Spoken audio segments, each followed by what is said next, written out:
I would like to end just by highlighting a troubling trend that I think we've seen play out across the country, and I believe we have a few graphics to illustrate this. It pertains to the Defund the Police movement, and when you look at across the country, the ties of defunding the police with increases in violence, it's a cause for concern. As we saw in the beginning of this administration, violent crime was starting to come down, and then bring in the defund the police movement.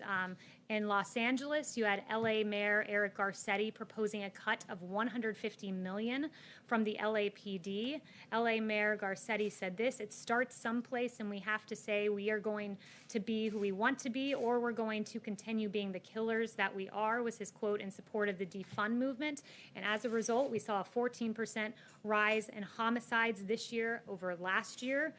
In Minneapolis, the Defund the Police movement was afoot as well, with a unanimous vote in Minneapolis City and their council to dismantle the police. And you had Minneapolis City Council member Jeremiah Ellison saying this is one action of many that we need to take on the road to a more equitable and just system that keeps people safe. In fact, it did not keep people safe. We've seen a 94% increase in homicides compared to last year in Minneapolis. And then finally in New York City, defund the police. You had the New York City Council voting to cut police budget by $1 billion.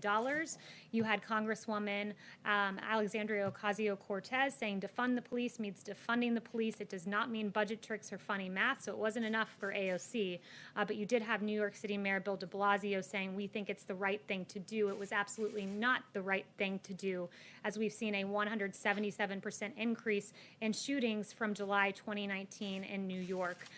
When you defund the police, there are consequences, and that's where the Democrats of today stand. And unfortunately, we've seen a corresponding rise in violence in these Democrat cities, and it's not acceptable. Thank you very much, and you'll see the president at 5:30.